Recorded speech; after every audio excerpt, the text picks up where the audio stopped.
squad was there, the police, the dog squad chasing me. I managed to jump a couple of fences, dive into Parramatta River. By this time, Polair, the helicopter was up there, and also water police. And I'd managed to get to the other side of the river, a massive swim. It was pitch dark, shark-infested river. I could hear the police helicopter above, but I was just like G.I. Joe in the mud, and they couldn't see me, and I got away. Danny, let's go back to the start, because it's a long story, it's a complex story. Tell me about your early life, your childhood. Now, look, I've told this story many times, and I kind of know it. I had this beautiful, loving mum. A loving mum who is the bomb. I always give her a shout out in everything I do, because I truly believe it's her values and morals that I have today that have kind of given me such a big boost in this journey, in the stuff that I'm doing. My dad, he's awesome too, but he was a criminal. Picked up drugs at a young age, at the age of 14. What prompted that? Yeah, we'd done a move. My mum and dad thought they'd give it one last hurrah and try and put the relationship, because they were a bit rocky. And they moved up to Bundaberg, where we already knew a family friend that moved up there previously. The night I arrived in Bundaberg, I got drunk, stoned, and I got on these nitric oxide gas things called they nangs, they're putrid things that kids are doing these days. And basically it started there. It got more and more over the next sort of 6 months, and ultimately leading to me picking up heroin at 15. So by 16, you were couch surfing in a boys' home for a little bit? So by 16, I had been locked up in Cobham Boys' Home for first instant warrants, and also for writing a fraudulent cheque in my name. So I'd been locked up in boys' homes. By 18, I was locked up in Parramatta Prison. Spent my 18th birthday. Talk to me about that experience. Yeah, sure. What's jail like? Yeah, look. So I'm in Parramatta Prison. I'm 18. I'd already been to boys' homes, not a long time, just 21 days, 28 days stint, and I kind of thought it's weird, but I kind of thought this is my life. I understood that this is probably going to be a lot of my life. Drugs, heroin in particular, really had that feel that, all right, if you're a heroin addict, you're going to be in jail. So what it was like, scary kind of, but I was very reckless. I never had any real regard for, I don't want to say for my life. It's not as if I had a mission to not be alive or anything, but I was gutsy. I would do anything. There was no fear, never held me back. And that recklessness kind of evolved and got you out of jail, not through any legal means, but you actually broke out of Silverwater prison. Yeah, in 2001, on the 6th of February, it was my partner's birthday. This is at Silverwater Jail, old Silverwater Jail. I'd previously spent about 2 years in that jail too, and I'd always noticed this little weakness in the security of the fence in one section, and that same spot just happened to be connected to the back of the visiting area. I don't know intentionally, but I had started doing this religious program called Kairos. Honestly, I went because it was really good coffee and biscuits. It was my partner's birthday that day. I had this plan. I'm gonna go for it. I'm gonna scale that fence. At the end of the group, everyone's inside holding hands. I've snuck out the back, and I don't know how, but I've managed to scale this 24-foot fence. Back then, I only weighed 65 kilos. I was, had methadone addiction, heroin addiction. I was way more agile. Anyway, I got up into the top of that fence. I remember as I took that final leap, if I fall, I'm dead. But I got up on top, and as I was still in the middle of the jail at this stage. I'm not free yet.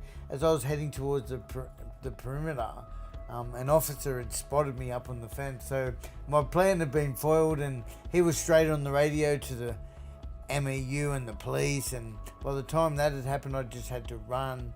I jumped through razor wire, cutting my legs to pieces. I launched off the top of this 24-foot fence. I landed on my arm on the ground, so my arm was black from my shoulder to my wrist as I ran down towards Parramatta River.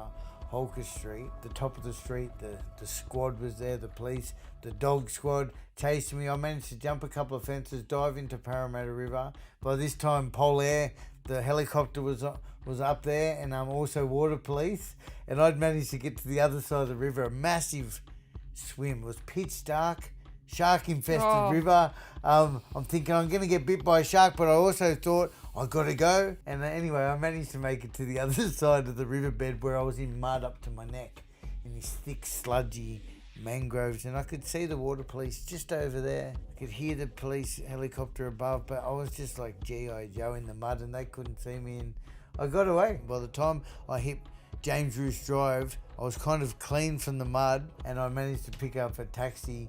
I didn't mention, but my partner had a big stash of my cash outside, and I got in a cab. He picked me up after I was trying to steal a car. I had no luck. Half an hour later, my mum's house, my dad's house, and her house got raided, and we were off. I got caught. I was going to say, that was my next question. I got caught just 7 days later, or 8 days later, on the 14th of February. And I often tell people how it's such a romantic story. It was Valentine's Day. Yeah, you got out for your partner's birthday and got recaptured. Yeah, I got caught in Perth, by the way. I got caught in Perth. I thought the New South Wales police, the warrants wouldn't carry interstate, and I thought I'd be sweet, which is kind of true, but New South Wales police come looking for me, and they tracked us down through... I wasn't very clever. I was desperate, really. Yeah. That's what it was. You talked about, the Kairos program. Did you ever kind of go through any other, I guess, were you praying to anyone, in prison?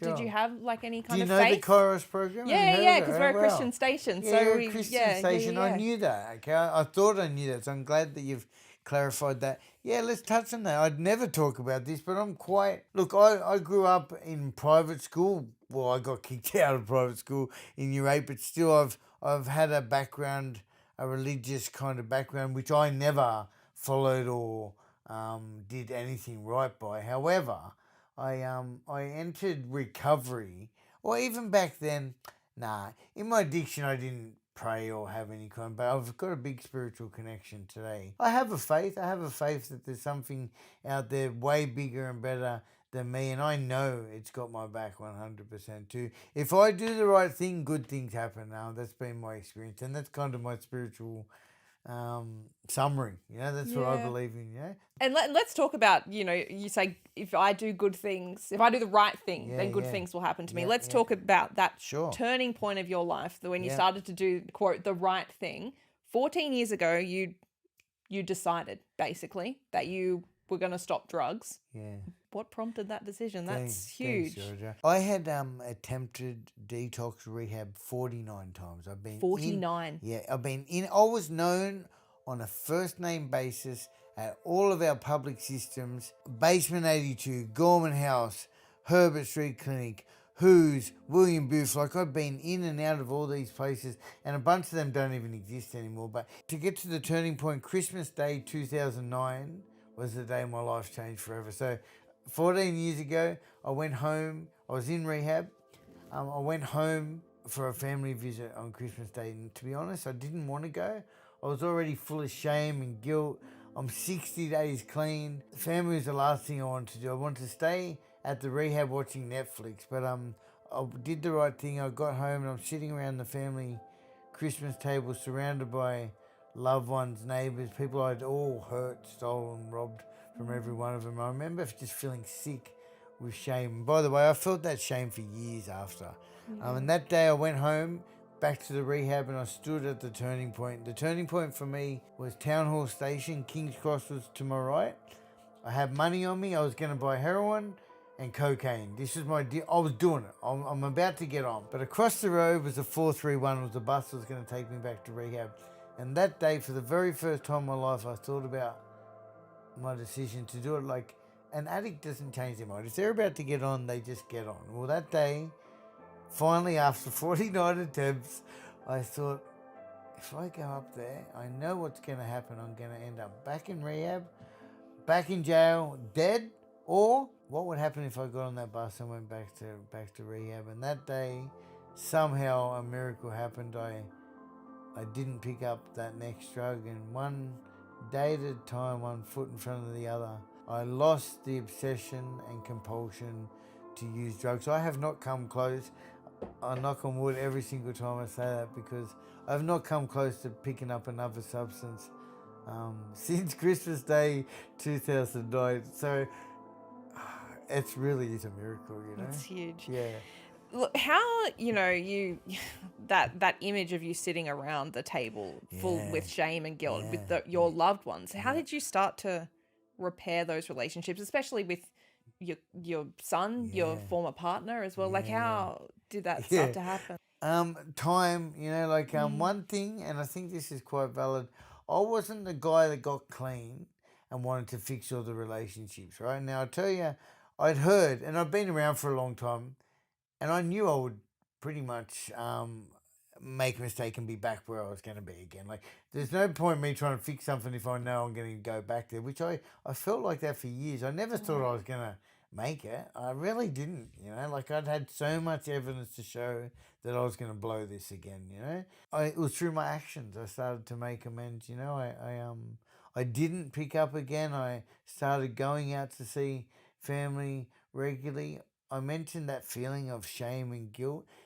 It made me sick for years later. Like, every time I'd go and visit family, I never knew this back then, right? But I know it now. I'd feel tired. I'd get this overwhelming feeling like, and Mum said to me one day, she said, "Why do you come here and you always feel tired? Sometimes I'd even have a sleep. I'm a year clean, right? Yeah. And I'd still have a sleep." And I remember I got quite upset with her for saying it, and then what would happen is I'd get on the train and I'd wake up every single time, and I started to see that pattern, and I started to realize that shame and guilt has got this physical feeling. Like, it actually impacted me very, very heavily. Like, honestly, the minute I'd get on the train, I'd start yawning. This crazy feeling. And I know it to happen still in my life today.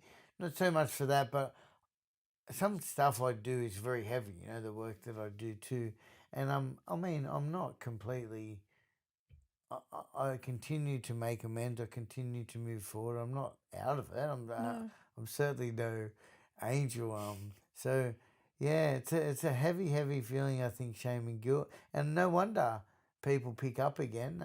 And just on that note too, my message would be to just hold on and keep working hard. And the shortcuts, the loopholes which I tried to take for so long, they never worked. The only way to go through it is to do the work. And I say that too because I've known a lot of people in my journey, in my 14 years, who have had significant amounts of clean time and maybe not worked through that stuff and end up picking up again. And I don't want that. And look, I don't know if I'm doing it right. This is just the way I do it. And thank God I'm still here today. Yeah. Yeah, thank you so much for sharing Ah, that. that's no problems. That's easy. Danny, let's talk about Encapsulator, your Sure, brand new project. Yep. This has been years in the making. You thought has of been. this concept on your 6th anniversary of being sober. What happened? Yeah, I was really grateful. I was excited. I just celebrating like 6 years clean. I thought to myself, I wonder what I was like when I entered recovery. Like, what was I thinking? How was I feeling? Very often in my life, and even at 6 years clean, I talk about it all the time because I'm a member of 12-step fellowship stuff, Narcotics Anonymous in particular. So I'd share my stories, but you don't really connect with what it's actually like. Over time, you start to get a bit of a narrative that you tell. And I thought, I wonder what I actually felt. How was I thinking? How was I feeling? And I came up with this idea, this concept to record a video to my future self, which was very ambitious at the time because in recovery we talk about it being a daily program just for today, But I thought I'm going to record a video to myself for my 10-year birthday. And immediately I started the camera rolling. I started talking to my future self. I felt this was such a unique therapeutic process. This was me talking to my future self. I talked about my mom, my dad, my son. I hoped that everybody was okay. And I remember thinking, I hope I'm still alive too, because so many people in my journey of recovery this past 14 years are no longer with us, from heroin overdose, alcohol related deaths. I also thought, imagine other people in recovery being able to record video messages to their future self. It felt so good and unique, a tool to measure your growth. And after I recorded that video, one thing, it felt incredible. By the way, my daughter didn't even exist in that conversation. And 4 years later, when I watched that video, oh, it gave me such goosebumps. I'm so blessed. On my journey of recovery, I've worked really hard, and I mentioned that earlier, but every single thing I'd hoped for in the future had come true. And really, there's this saying that they say in recovery, if you made a list of all the things you'd want in 5 years' time, you'd be selling yourself short. And it's because it's not about the material stuff. It's about that serenity that I feel inside. But yeah, so all this stuff had come true. And I took a trip to America in 2017, and I met all these entrepreneurs. I traveled from LA to New York doing 12-step fellowship. And I came back to Sydney and I thought, I'm going to turn that concept into an app which has just been released, Encapsulator. So we provide video journal programs. We have 30 expert design programs. Hopefully we'll have 100 soon. And each program is different and unique depending on your needs. We've recently released the Bump to Bliss program for pregnant mums. We've got drug addiction programs. Rather than the old school journal where you'd write, I've brought that to the 21st century. So we're recording video messages to our future self. I should also mention a lot of people are very confronted by the process. And just to let those people know that, like I said, it's completely private, secure, confidential. This is for you. This is for you to help explore some of those emotions. And when we verbalize our goals out loud, it's very beneficial. It helps us to remain accountable and motivated as we move forward. Yeah. So that's Encapsulated, It's Georgia. fantastic. Thank you I love so it. much. And Danny, not just through Encapsulator, but a lot of your work is in that recovery space, supporting those who are going through recovery, addiction. How does it feel now on the other side of things to be able to give back in that way? Georgia, I am so, so, so blessed. You would not, but I notice it when I go away. I just spent a couple of days with a couple of mates in Melbourne and in South Australia. And one thing I do all day is I have to address the messages they come in, but I respond to every single message I get on my social media with an audio response. Every single message. There's been over 10,000 messages. I respond every single one with a 30-second audio message. And as I'm responding to those messages, I'm reading them out, and it's people often saying, Danny, you've helped change my life. Because of you, I'm doing this. I'm 8 days clean. I just got a message before I walked in from someone saying they're 8 days clean. It's incredible. And I don't really realize that because I just do it during the day. But until I'm with somebody else and they hear me saying those messages and they're saying, Danny, how many of those do you get? It's such a great, amazing spot to be. I also run online groups 3 or 4 days a week.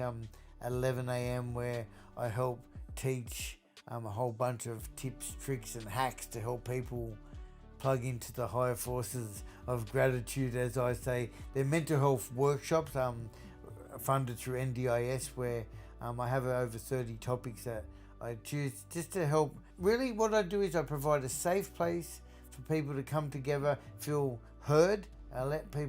I want to hear what people have got to say and hopefully make some good connections with other like-minded people and have them walk away feeling a little bit better for the day. So that's another area that I get some really... It's beautiful. It's crazy. My life, I go to bed 9 out of 10 nights with this really full heart. And it's really... I don't take it for granted, but these days it's just what I do every day. It's like I don't notice it until I go away and I have my mates point out to me what I'm doing. It spins me out. Danny Shannon, it has been a pleasure. Encapsulator is out now wherever you get your apps. DannyShannon.com.au is your website, and you can see all of what you've got going on. Follow Danny on socials, but it has been an absolute pleasure. Thank you so much. Thanks so much, George. If I may just say it's available on iOS and Android. And my name's Danny Shannon. You can find me anywhere on all my socials. I'm pretty engaged in all of that stuff, and yeah, I'd love to hear feedback too. Thank you, Georgia.